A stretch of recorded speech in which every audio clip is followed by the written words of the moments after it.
দিল্লিতে কি ষড়যন্ত্র হয়েছে? এই অভিযোগ নিয়ে এবার কমিশনে নালিশ করল তৃণমূল। সন্দেশখালী নিয়ে ষড়যন্ত্রের নালিশ দিল্লিতে নির্বাচন কমিশনে। সাগরিকা ঘোষ, পুলিশি তদন্তের দাবি। আবির প্রতিনিধি আমার সঙ্গে রয়েছেন। আমি একটু জানতে চাইব ডিটেলে। দেখো, সন্দেশখালীর ঘটনা নিয়ে তৃণমূল কংগ্রেসের তরফ থেকে বিভিন্ন অভিযোগ করা হচ্ছিল। যেভাবে সন্দেশখালীর ঘটনা, বিশেষ করে সন্দেশখালী নিয়ে যে স্টিং ভিডিও যা নিয়ে তোলপাড় হচ্ছে রাজ্য রাজনীতি, সেই ভিডিও বিষয়কে সামনে রেখে এবারে হচ্ছে নির্বাচন কমিশনের দ্বারস্থ হলো হচ্ছে তৃণমূল। আজকেই তৃণমূলের তরফ থেকে তাদের সাংসদ সাগরিকা ঘোষ তিনি নির্বাচন কমিশনে যান, তিনি অভিযোগ জানিয়েছেন, ডেপুটেশন দেওয়া হচ্ছে তৃণমূল কংগ্রেসের তরফ থেকে। এবং সেখানে তারা উল্লেখ করেছেন যে ওই ভিডিওতে যাকে বা যাদেরকে দেখতে পাওয়া গিয়েছে, যাদের কথা শোনা গিয়েছে, তাদেরকে জিজ্ঞাসাবাদ করা হোক, প্রকৃত ঘটনা সেখান থেকে জানার চেষ্টা করা হোক।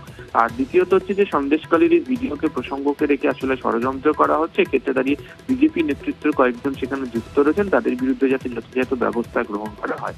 যেহেতু এই মুহূর্তে নির্বাচন চলছে, তাই নির্বাচন কমিশন সমস্ত কিছু দায়িত্ব রয়েছে। এর আগেও তুমি জানো যে কেন্দ্রীয় এজেন্সির বিষয় নিয়ে তারা নির্বাচন কমিশনের দ্বারস্থ হয়েছিল। এক্ষেত্রে দাঁড়িয়ে সন্দেশখালী ঘটনা যেহেতু কেন্দ্রীয় এজেন্সি তদন্ত করছে, তাই নির্বাচন কমিশনের কাছে এই বিষয়ে অভিযোগ জানিয়ে হলো হচ্ছে তৃণমূল কংগ্রেস। ধন্যবাদ আবির।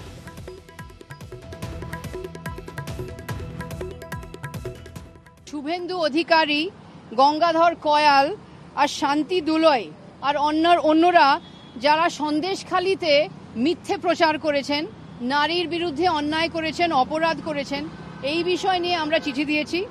শেখ শাহজাহান, শিবু হাজরা আর উত্তম সর্দার যাদের বিরুদ্ধে রেপ কেস করা হয়েছে, এই রেপ কেসগুলো একদম মিথ্যে। নির্বাচন কমিশনকে প্রমাণ জমা করেছি, ভাইরাল ভিডিও আমরা জমা করেছি।